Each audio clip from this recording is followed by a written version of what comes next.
República.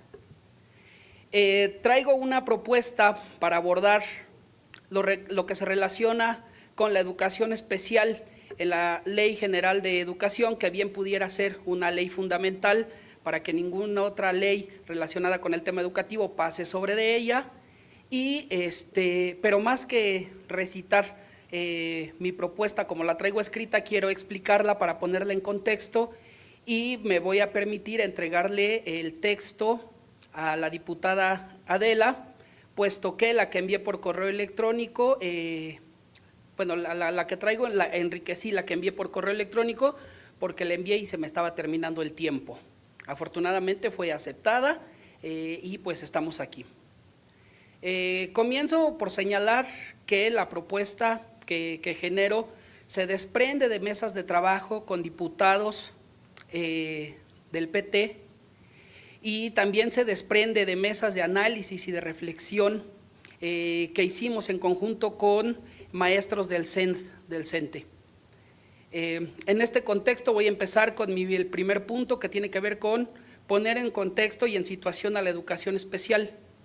Pareciera que la educación especial se está entendiendo únicamente como los centros de atención múltiple, o que por sus siglas son los CAM, espacios escolarizados donde se recibe y se atiende a los alumnos con discapacidad múltiple, discapacidad severa o trastornos graves en el desarrollo. Sin embargo, la educación especial no se limita a los espacios, a los CAM. Los maestros que trabajamos en la SUDEI, en la SUSAER, al interior de la República, en los WOB, en los CAPEB, también formamos parte de la educación especial y estamos presentes dentro de los jardines de niños, las primarias y las secundarias.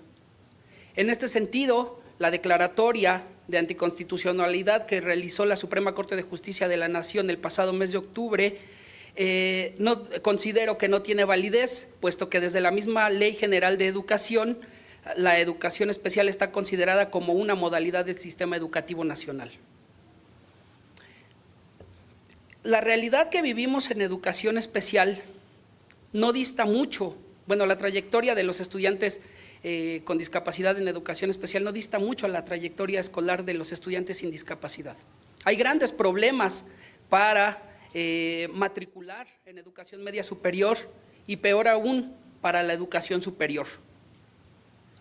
En este sentido, urge, es una realidad, fortalecer las trayectorias escolares para estudiantes con discapacidad en el nivel medio superior y superior.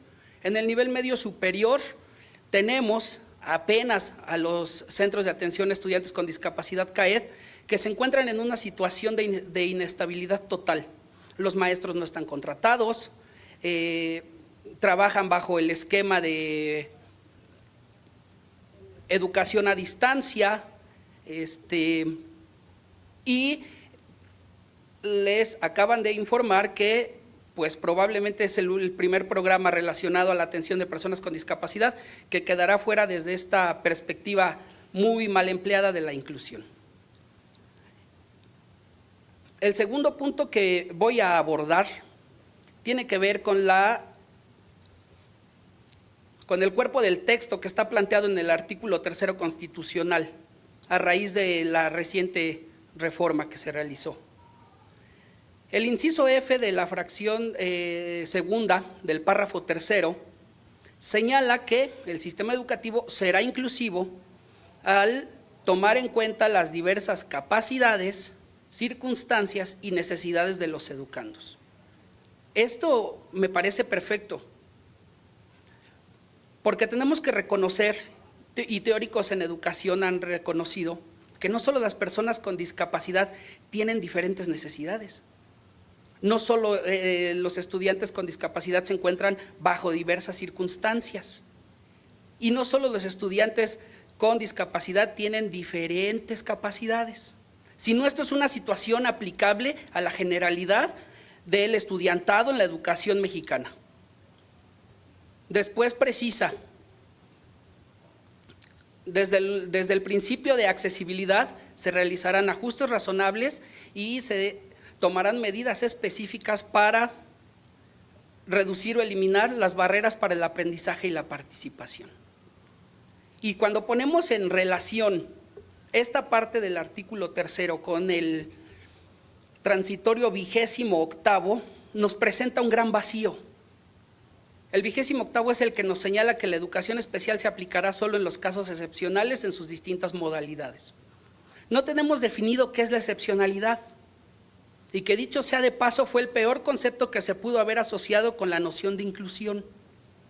En un sentido filosófico, la inclusión tiene que ver con visibilizar las diferencias, respetar las diferencias, trabajar en consecuencia de las diferencias y atenderlas. Por lo tanto, la excepcionalidad se compone de elementos de señalación, de estigmatización y de discriminación que colocan en una situación de imposibilidad a los sujetos. Muy mal hecho. Pero algo se puede corregir. Como digo, presenta vacíos. Uno, el concepto, pues bueno, el estudio conceptual del término de diseño universal hace referencia a que todas las personas con o sin discapacidad debemos de tener acceso a cualquier espacio público y en este caso a las escuelas, con o sin discapacidad. Dos, el concepto de ajustes razonables hace referencia a las medidas que se llevarán a cabo como obligación del Estado para garantizar la accesibilidad de personas con discapacidad y que estas no se vean y que estas necesidades no se vean cubiertas con los principios de diseño universal. Es decir, tanto el diseño universal como los ajustes razonables se quedan en el plano de la accesibilidad o del acceso, y en este caso al acceso a las escuelas, a la permanencia en las escuelas y a la movilidad dentro de las escuelas. Pero ¿dónde está el aprendizaje? ¿Qué no es qué no garantizar el aprendizaje es la esencia del sistema educativo? Aquí es donde está el vacío. La definición conceptual de medidas específicas dice que es la toma de decisiones y de acciones positivas o afirmativas encaminadas a acelerar el cumplimiento de hecho de los derechos humanos, en este caso el de la educación. Con base en este análisis conceptual que yo presento, es que también se elabora la propuesta para la incorporación de las propuestas en los diferentes artículos de la Ley General de Educación, que van desde el 3, de manera salteada, tocan el 32, tocan el 33, tocan el 39 y tocan el 41. Y en este sentido, a la educación especial, para garantizar el aprendizaje, se le tendría que estar contemplando como el conjunto de modalidades, servicios, metodologías específicas, apoyos profesionales y otros apoyos humanos que, como medidas específicas transversales en el sistema educativo nacional, se encaminan a garantizar el aprendizaje, la permanencia y el egreso de las personas con discapacidad del sistema educativo nacional, y todo ello en conjunto con los principios de diseño universal y de ajustes razonables. ¿Me queda un minuto y medio?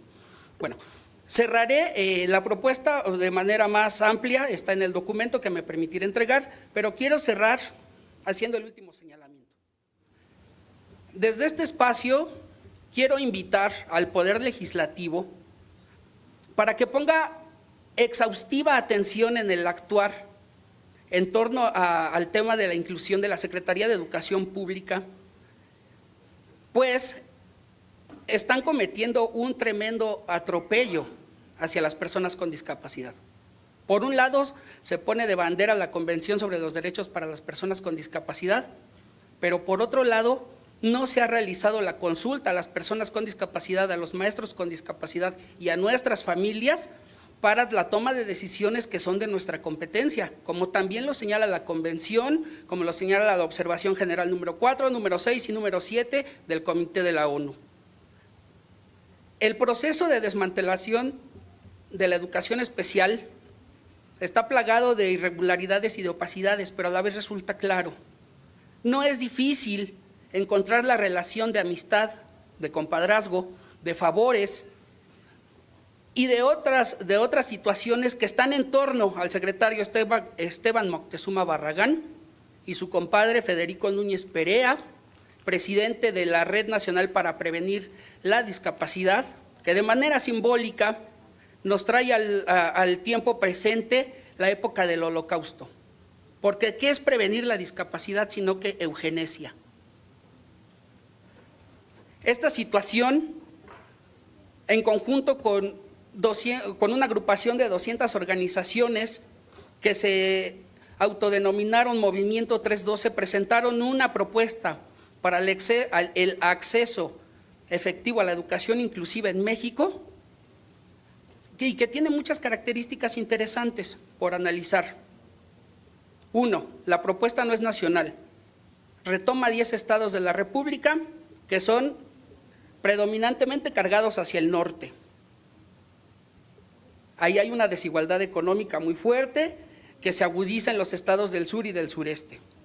2, se pretende crear un fideicomiso maestro para que entre la federación, las autoridades estatales y los maestros vayan financiando la educación de las personas con discapacidad y el proyecto y la propuesta para el acceso efectivo a la inclusión en México. Otra situación que es digna de estudiar a profundidad es que, permítanme, déjenme las recuerdo.